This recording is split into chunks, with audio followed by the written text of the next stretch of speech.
Assalamualaikum warahmatullahi wabarakatuh. Terima kasih sudah mampir di sini. Nah, sebenarnya video kali ini nih akan tayang pada 5 Oktober nih, tepat pada HUT TNI. Tapi sayang karena beberapa hal jadi harus mundur jauh. Baik, kali ini aku akan menceritakan tentang peristiwa 30 September 1965.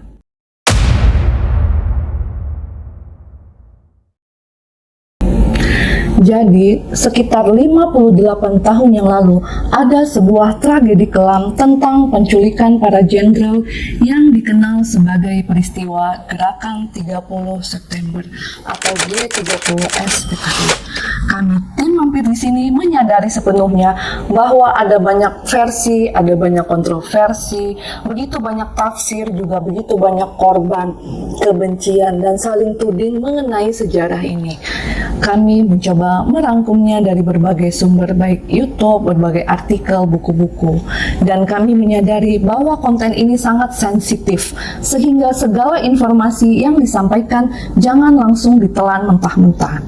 Jadi bila mana ada koreksi atau penambahan boleh langsung di kolom komentar. Kemudian tanpa bermaksud membuka aib atau memojokkan suatu pihak atau membuka luka lama, sebelumnya kami dari tim mampir di sini mohon izin kepada pihak keluarga bahwa video ini hanya ingin menceritakan sejarah yang pernah terjadi di Indonesia, sejarah jatuh bangun Indonesia, dan tentang pahlawan revolusi. Prolog udah sedemikian panjang, jadi kita langsung masuk aja ke kisahnya.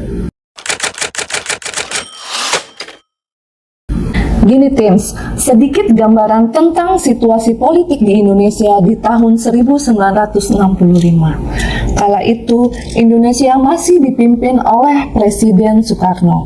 Soekarno menjalankan sistem demokrasi terpimpin dengan konsep politik Nasakom atau ideologi Nasakom. Jadi presiden pertama kita ini nasionalis iya, agama iya, tapi komunis juga iya. Bung Karno ingin sekali menyeimbangkan ketiga pilar tersebut. Dalam salah satu pidatonya, beliau pernah mengatakan bahwa musuh terbesar kita adalah imperialisme. Melihat hal itu, Partai Komunis Indonesia atau PKI merasa ada peluang nih. Saat itu ada 3 kekuatan politik di Indonesia. Yang pertama ada Presiden Soekarno, yang kedua ada TNI, utamanya adalah Angkatan Darat, dan yang ketiga adalah Partai Komunis Indonesia atau PKI. PKI merupakan partai pendukung utama kebijakan pemerintah, sedangkan TNI sebagai alat pertahanan negara yang tangguh. Tapi nih Tims, antara TNI dan PKI mereka tuh nggak akur, nggak sejalan mereka. Di tubuh TNI kala itu kabarnya terpecah menjadi 2 faksi. Meskipun kedua faksi ini sama-sama nih kompak untuk anti komunis. Yang pertama ada faksi tengah. Mereka adalah yang loyal terhadap Soekarno dan menentang adanya nasakomisasi serta persatuan nasional yang didominasi oleh PKI. Faksi ini dipimpin oleh Letjen Ahmad Yani. Kemudian ada faksi kanan. Mereka yang menentang kebijakan Letjen Ahmad Yani yang bernafaskan Soekarnoisme. Faksi ini dipimpin oleh Jenderal Abdul Haris Nasution dan Maijen Soeharto. Kemudian yang ketiga, selama masa Perang Dingin, Amerika Serikat dan Uni Soviet atau Blok Barat dan Blok Timur, Indonesia memilih untuk bersikap netral. Tapi yang terlihat justru Bung Karno ini lebih condong ke Blok Timur, sedangkan TNI lebih condong ke Blok Barat. Kalau sekarang gimana? Kalian bisa menilai sendiri kan?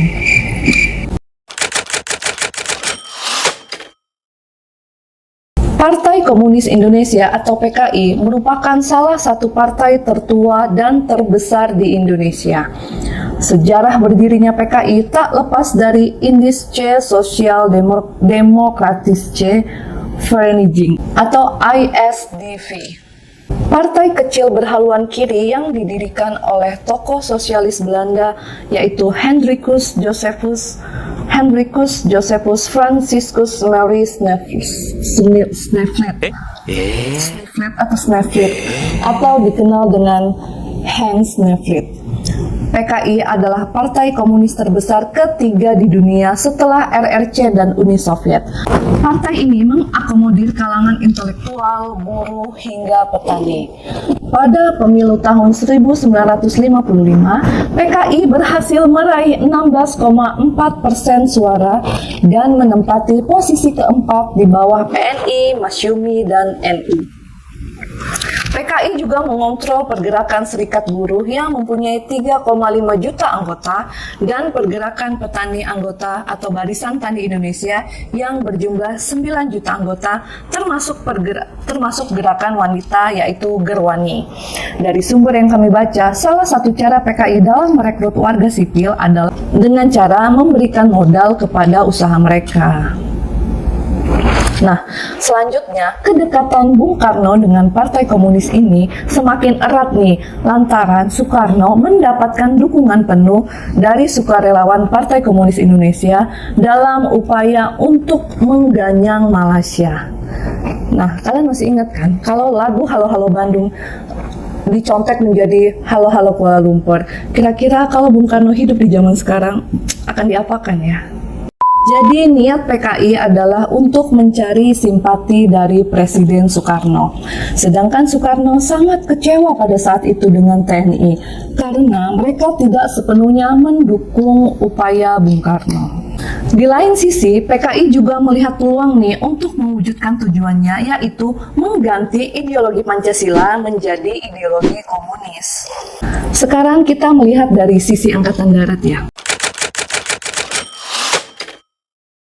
Di pihak Angkatan Darat telah terjadi perpecahan internal nih yang mulai mencuat ketika banyak tentara yang kebanyakan dari divisi Diponegoro yang merasa kesal dan kecewa kepada sikap petinggi Angkatan Darat yang takut nih kepada Malaysia, berperang hanya dengan setengah hati dan berkhianat terhadap misi yang diberikan oleh Bung Karno. Mereka memutuskan untuk berhubungan nih dengan orang-orang PKI untuk membersihkan tubuh Angkatan Darat dari para jenderal ini. Sedangkan menurut Badan Intelijen TNI, perang ganyang Malaysia itu sendiri akibat provokasi PKI terhadap Bung Karno agar PKI mendapatkan bantuan senjata dan dana dari Republik Rakyat Cina atau RRC. Jenderal Intelijen ABRI saat itu begitu ketat memperhatikan segala gerak-gerik PKI hingga provokasi dan segala giat PKI mampu terbaca oleh ABRI, dan akhirnya konfrontasi dengan Malaysia tidak terlalu serius dijalani dan didukung oleh TNI ya kan. Khususnya nih Angkatan Darat. Beberapa yang menyebabkan hubungan PKI dan TNI memanas adalah karena TNI selalu menolak dengan terang-terangan apa saja yang diusulkan oleh PKI. Misalnya saja nih, PKI pernah meminta kepada pemerintah atau kepada presiden agar mempersenjatai buruh dan tani demi kepentingan bela negara. PKI menyebut jika buruh dan tani dipersenjatai akan menjadi Angkatan 5, yaitu angkatan di luar dari Angkatan Darat, Angkatan Laut, Angkatan Udara, dan Kepolisian. Jadi mereka angkatan kelima. Bahkan Perdana Menteri Cina saat itu, Zhou Enlai, ketika itu siap sedia nih menyuplai 100.000 pucuk senjata untuk buruh dan tani di Indonesia. Kemudian permintaan nyeleneh PKI itu tentu saja ditolak nih oleh TNI Angkatan Darat. Sebab TNI Angkatan Darat menilai PKI berusaha menunggangi buruh dan tani untuk dijadikan unsur bersenjata mereka. Salah satu contoh udah terpampang nih dalam sebuah peristiwa Bandar Batsi di Simalungun, Sumatera Utara, di mana buruh dan tani simpatisan PKI bergerak menyerobot tanah milik perusahaan perkebunan negara atau PPN. Bahkan seorang anggota TNI yaitu Peldo Sujono yang sedang melaksanakan tugas untuk pengamanan, beliau meninggal dunia karena dicangkul oleh simpatisan PKI dalam peristiwa itu. Mendengar hal itu, Panglima Angkatan Darat yaitu Letjen Ahmad Yani sangat marah nih mengetahui aksi barbar PKI itu. Lalu dalam sebuah pidatonya saat menghadiri HUT Resimen Para Komando Angkatan Darat atau RPKAD atau sekarang Kopassus, tepatnya tanggal 15 Juli 1965 di Jakarta, beliau mengatakan begini: "Asah sangkurmu dan bersiap menghadapi komunis dan segala kemungkinan yang akan terjadi. 3 bulan seusai Letjen Yani berpidato tersebut, meletuslah peristiwa G30S. Ahmad Yani dijadikan target utama karena ia merupakan pemimpin tertinggi di lingkungan TNI Angkatan Darat saat itu. Kemudian kita lanjut nih ke ketegangan antara PKI dan TNI. Hal lain yang membuat PKI semakin geram adalah ketika Brigjen Donald Ishak Panjaitan atau DI Panjaitan menyita 50.000 pucuk senjata mencurigakan yang merupakan selundupan dari RRC di Tanjung Priuk. Senjata itu sendiri merupakan pesanan dari PKI. Hal ini yang membuat Sukirman atau petinggi politik CC PKI memasukkan nama adiknya sendiri yaitu Maijen S. Parman untuk diculik. Karena Siswando Parman atau S. Parman ini adalah asisten dari Letjen Ahmad Yani. Bersamaan dengan itu, kondisi perekonomian Indonesia saat itu semakin terpuruk. Harga pangan naik, inflasi naik. Pada saat itu dikatakan keadaan rakyat Indonesia ini sangat miskin. Saking miskinnya, pada saat itu cuma bisa makan genjer. Nah, melihat hal itu, ada nih seorang seniman yang berasal dari Banyuwangi, yaitu Muhammad Arif, menciptakan sebuah lagu yang berjudul Genjer-Genjer. Sebenarnya lagu ini tuh bukan lagu yang haram, cuman karena lagu ini tuh kemudian identik dengan PKI, karena lagu ini dijadikan lagu pembuka pada setiap pertemuan-pertemuan PKI.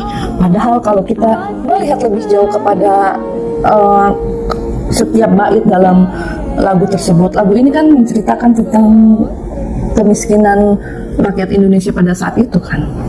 Nah, kenapa sampai ada peristiwa penculikan para jenderal? Jadi, bermula dari informasi yang diberikan oleh Badan Intelijen PKI tentang kesehatan Bung Karno yang semakin menurun pada Agustus 1965. Sehingga mereka berpikir bahwa nantinya akan terjadi sebuah kudeta yang akan dilakukan oleh Dewan Jenderal. Dewan Jenderal di sini adalah sejumlah jenderal TNI Angkatan Darat yang dicurigai hendak melakukan kudeta terhadap Presiden Soekarno, yang mana untuk merebut dan menggulingkan pemerintahan Soekarno dan membumi hanguskan PKI. Sehingga hal itu membuat Dipa Nusantara Aidit atau DN Aidit, pemimpin terakhir PKI ini menjadi ketar-ketir nih, sehingga dia membuat gagasan untuk lebih dulu membuat suatu gerakan dengan menculik para jenderal. Nah, lanjut lagi ya kan. Gerakan pemberontakan yang dilakukan oleh PKI ini mengincar perwira tinggi TNI Angkatan Darat Indonesia untuk membawa mereka ke hadapan presiden. Awal rencananya nih menurut DN Aidit. Lalu ternyata usaha penculikan tersebut berubah menjadi peristiwa berdarah. Sebelum lanjut, aku mau menceritakan dulu nih sedikit tentang keberadaan Badan Intelijen PKI ini. Jadi di Badan Intelijen PKI ini ada tuh yang namanya Syam Kamarujaman yang ditunjuk sebagai Kepala Badan Khusus PKI atau Badan Intelijen PKI. Ada sumber yang mengatakan bahwa Syam ini adalah seorang double agent atau agen ganda antara PKI dan CIA. Dan tidak semua petinggi PKI mengetahui keberadaan Biro Khusus ini. Biro Khusus ini bergerak dengan senyap. Nah, tugasnya Syam dan kawan-kawan adalah menyusup ke dalam tubuh militer untuk merekrut orang-orang militer yang akan dijadikan simpatisan PKI. Awalnya nih dari ngajak ngobrol soal-soal politik nih, memperkenalkan paham Marxisme Leninisme, sehingga PKI nantinya akan mendapatkan kekuatan militer nih teams. Kemudian kabarnya badan khusus ini juga yang mendorong adanya angkatan kelima. Kemudian badan khusus ini juga yang menghembuskan isu adanya Dewan Jenderal. Kemudian ada satu lagi nih, yaitu isu dokumen Gilchrist. Dokumen ini konon sebenarnya berasal dari sebuah telegram dari Duta Besar Inggris di Jakarta yang bernama Sir Andrew Gilchrist yang ditujukan kepada kantor Kementerian Luar Negeri Inggris. Isinya adalah tentang keterlibatan Blok Barat dalam penggulingan Soekarno di Indonesia. Namun dokumen tersebut kemungkinan besar adalah palsu atau sebenarnya nggak ada nih. Keberadaan dokumen ini pertama kali diumumkan oleh Subandrio, yaitu seorang Menteri Luar Negeri Indonesia. Kemudian Subandrio juga merangkap jabatan sebagai Kepala Biro Pusat Intelijen atau BPI, atau sekarang dikenal dengan BIN. Mendengar kabar tersebut, Presiden Soekarno langsung memanggil para petinggi TNI untuk menanyakan hal tersebut dengan jelas. Nah, kabar tersebut jelas saja dibantah nih oleh pihak TNI, termasuk Letjen Ahmad Yani. Mereka bilang nih bahwa dokumen itu adalah palsu dan isu-isu yang dihembuskan adalah propaganda kelompok tertentu. Jadi nggak ada tuh yang namanya Dewan Jenderal, yang ada hanyalah Wanjakti atau Dewan Kepangkatan. Kemudian balik lagi nih ke kisah penculikan para jenderal. Jadi demi meneruskan upaya untuk mendahului kudeta, DN Aidit banyak nih berkonsultasi dengan Syam Kamaruzaman. Hasilnya, Syam memilih perwira-perwira ABRI yang sudah dibina oleh PKI atau perwira-perwira ABRI yang sudah membelot nih sebagai komandan pelaksana penculikan tersebut. Salah satunya adalah Kolonel Infanteri Abdul Latif yang merupakan Komandan Brigade Infanteri 1 Kodam 5. Kemudian ada Letkol Untung Syamsuri yang merupakan Komandan Batalion Pasukan Pengawal Presiden Cakrabirawa atau kalau sekarang Pas Pampres ya. Dan Mayor Udara Sujono yang merupakan Komandan Resimen Pasukan Pertahanan Pangkalan di Halim. Nah, ketiga orang ini adalah orang-orang yang bisa dengan mudah memerintahkan anggotanya untuk ikut dalam aksi penculikan tersebut. Kemudian selanjutnya, dalam rencana itu, DN Aidit mengusulkan untuk dibentuk Dewan Revolusi atau Dewan Militer yang intinya melakukan pembersihan terhadap Dewan Jenderal atau para petinggi Angkatan Darat yang dianggap akan melakukan suatu kudeta atau coup. Sasaran operasi terbatas PKI ini baru ditentukan pada 26 September 1965. Tim pelaksana menentukan ada 10 tokoh anti komunis yang harus diamankan. Yang pertama ada Jenderal TNI Abdul Haris Nasution atau lebih dikenal dengan Pak Nas. Kemudian ada Letnan Jenderal Ahmad Yani yang merupakan Menteri atau Panglima Angkatan Darat atau Kepala Staf Komando Operasi Tertinggi. Kemudian ada Maijen Raden Suprapto yang merupakan Deputi 2 Menteri atau Panglima Angkatan Darat Bidang Administrasi. Kemudian ada Maijen Mas Tirto Darmo Haryono yang merupakan Deputi 3 Menteri Panglima Angkatan Darat Bidang Perencanaan dan Pembinaan. Kemudian ada Maijen Siswondo Parman yang merupakan Asisten 1 Menteri atau Panglima Angkatan Darat Bidang Intelijen. Selanjutnya ada Brigjen DI Panjaitan atau Donald Ishak Panjaitan yang merupakan Asisten 4 Menteri atau Panglima Angkatan Darat Bidang Logistik. Kemudian ada Brigjen Sutoyo Siswo Miharjo yang merupakan Inspektur Kehakiman atau Auditor Jenderal Angkatan Darat. Selanjutnya ada Wakil Presiden Muhammad Atta, kemudian ada Wakil Perdana Menteri 3 Khairul Saleh, dan terakhir ada Jenderal Sukendrom. Kemudian menjelang hari H atau malam tanggal 30 September itu, setelah mereka melakukan rapat sebanyak 10 kali di tempat yang berpindah-pindah, 5 pemimpin operasi penculikan tersebut menggelar rapat persiapan terakhir. Di situ ada Syam Kamaruzaman yang merupakan Ketua Biro Khusus PKI, kemudian ada Supono Murosodijoyo yang merupakan Asisten Syam di Biro Khusus, kemudian ada Kolonel Abdul Latif yang merupakan Komandan Garnison Kodam Jaya, kemudian ada Letkol Untung yang merupakan Komandan Batalion Pasukan Pengawal Presiden Cakrabirawa, dan Mayor Sujono yang merupakan Komandan Resimen Pasukan Pertahanan Pangkalan di Halim. Nah, duduk tuh di situ mereka mengitari meja rapat. Wajah mereka kelihatan letih dan tegang. Seharusnya operasi penculikan itu udah berjalan kan. Namun rencana berubah karena tim inti terlambat berkumpul. Selanjutnya, tadinya kan akan menculik 10 tokoh nih. Ternyata DN Aidit mencoret 3 nama terakhir untuk menyamarkan kudeta sebagai konflik internal katanya nih. Kudeta yang awalnya diberi nama Operasi Takari itu diubah di saat terakhir menjadi Gerakan 30 September agar tidak berbau militer. Meskipun secara teknis rencana ini belum sepenuhnya matang, namun saat itu Syam Kamaruzaman terus mendesak nih agar segera mengeksekusi rencana tersebut.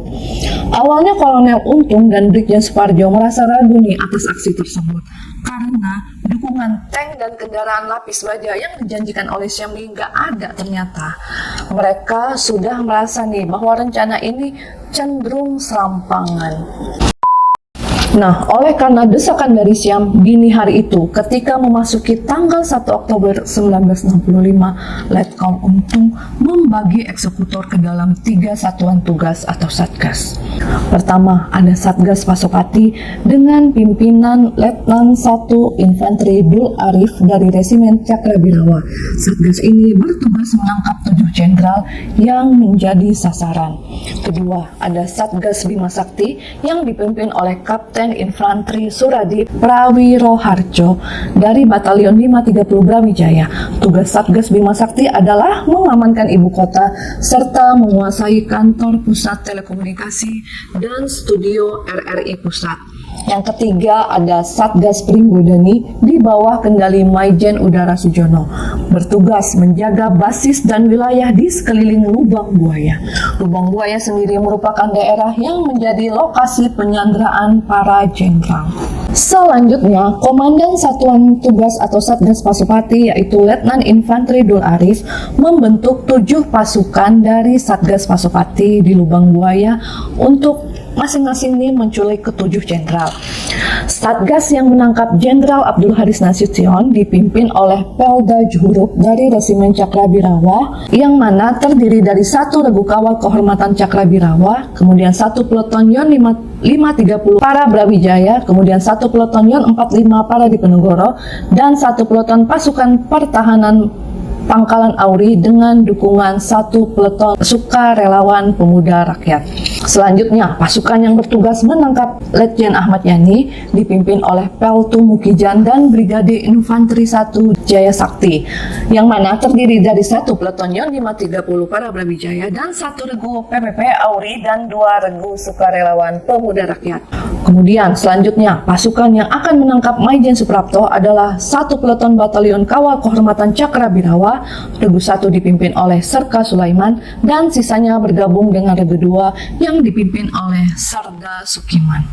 Maijen S. Parman akan ditangkap oleh pasukan yang dipimpin oleh Sersan Satar dari Resimen Cakrabirawa dengan kekuatan 1 regu Cakrabirawa dibantu oleh 1 peleton Yon 530 para Brawijaya di bawah pimpinan Sersan Paat. Selanjutnya menyusul nih, Sersan Mayor Surono memimpin 1 peleton Cakrabirawa yang bertugas menangkap Brigjen Sutoyo. Pasukan ini dibagi menjadi 3. Regu 1 dipimpin oleh Sersan 2 Sudipyo, regu 2 dipimpin oleh Sersan 2 Ngatijo, dan regu 3 dipimpin oleh Kopral 2 Dasuki. Selanjutnya, Maijen Haryono akan ditangkap oleh pasukan 1 peleton Cakrabirawa yang dipimpin oleh Serka Bungkus. Sedangkan pasukan yang bertugas menangkap Brigjen DI Panjaitan dipimpin oleh Sersan Mayor Sukarjo dari Yon 454 para Diponegoro dengan petunjuk jalan yaitu Kopral Sudikin. Persiapan dan briefing selesai. Saat itu waktu sangat mepet karena hampir menjelang subuh.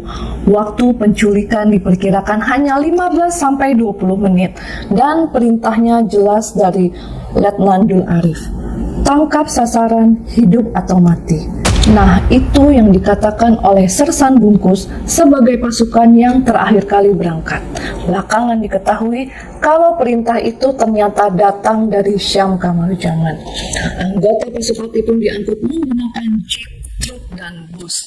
Kemudian berangkat. Sebagai prajurit, kita berkewajiban menggagalkan rencana keblinger itu. Rencana tidak benar itu. Kita harus menculik jenderal itu, hidup atau mati. Pasukan dengan sasaran Nasution dipimpin oleh Pelda Jahuruk. Siap. Untuk sasaran Letjen Yani dipimpin oleh Peltu Mukijan. Siap. Pasukan yang harus menculik Maijen Suprapto dipimpin oleh Serka Sulaiman. Siap. Untuk Maijen Haryono dipimpin oleh Serka Bungkus. Siap. Pasukan dengan sasaran Brigjen S. Parman oleh Serma Satar. Siap. Untuk sasaran Brigjen Panjaitan dipimpin oleh Sarda Sukarjo. Siap. Pasukan yang harus menculik Brigjen Sutoyo dipimpin oleh Serma Surono.